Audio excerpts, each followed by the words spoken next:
Hello, my name is Haley Hakes, and I will be doing a case analysis on the NASCAR and Confederate flag case. Today, I will be presenting what decisions need to be made as well as ways to implement them.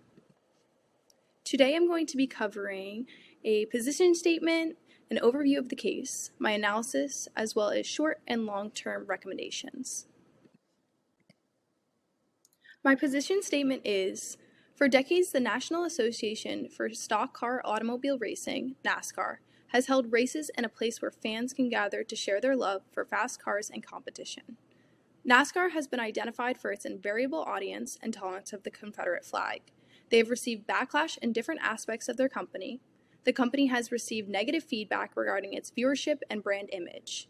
NASCAR's company culture has not been challenged until several events involving active racism, which have caused zero tolerance for racism in any form. Given that the Confederate flag has been perceived as a representation and support of racism, NASCAR should ban the Confederate flag. This ban would allow NASCAR to gain a more positive reputation and increase viewership.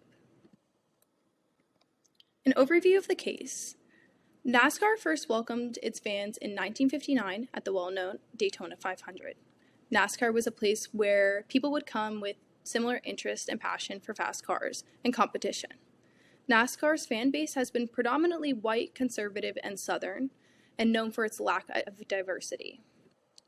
Although NASCAR's public perception has not always been positive due to their lack of diversity, it has only now been challenged with recent events occurring involving racist attacks.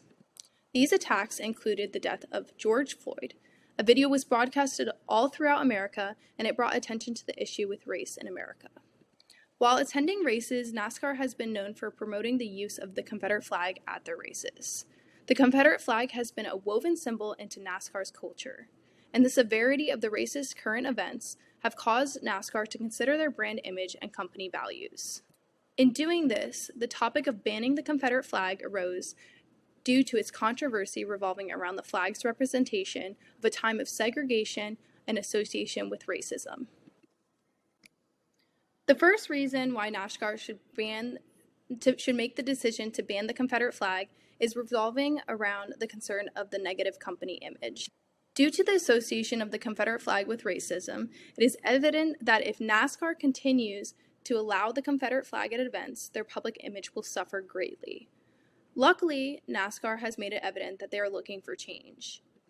NASCAR, in an attempt to diversify their overall company and audience, started a program called Drive for Diversity, which has promoted minority participation. It is important that since NASCAR has already made attempts to diversify their audience, they remain consistent and ban the Confederate flag. Otherwise, they may cause confusion within their viewers. With programs like these, NASCAR is able to be an inclusive brand that stays aligned with their roots of creating a space for people to enjoy fast cars. Secondly, NASCAR must look at the reality of the viewership. Their viewership has drastically declined within the past 5 years. In Exhibit 4, it shows the decline of NASCAR's average television views and portrays an almost 50% decrease. NASCAR needs to initiate change. Given their audience has been predominantly white for years, it is time for NASCAR to draw in more diverse crowds to increase both in-person and televised views.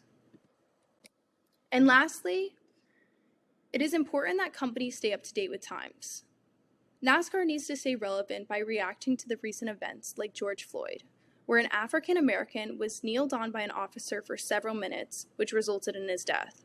With acts of racism like on George Floyd, NASCAR must show their values and where they stand in relation to racism. Allowing the Confederate flag results in a negative public perception. Now, some recommendations for NASCAR. In the short term, NASCAR needs to create a tribute event to one of the lives lost, whether that be on social media or in person. It's to show their viewers that they do not stand for racism. This could be a tribute to any of the lives lost in acts of racism, and this would ultimately show that the Confederate flag no longer aligns with NASCAR views and values. Another short-term recommendation for NASCAR is to put in place a no-tolerance policy, which would require NASCAR to immediately remove personnel who bring in Confederate flags to races and not provide a refund for their ticket. This would show the severity of the ban of Confederate flags and indicate that NASCAR does not tolerate any form of racism.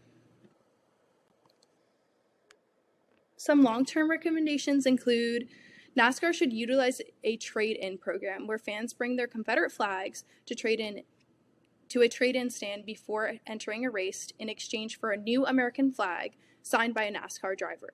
This would result in removing Confederate flags completely, as well as individuals showing their appreciation for and support for their drivers. This would decrease the number of inevitable unhappy fans by giving them a souvenir to remember. And lastly, NASCAR should nominate a spokesperson, preferably a driver who is loved by many, to advocate for the need to educate ourselves on the impact of racism in the United States.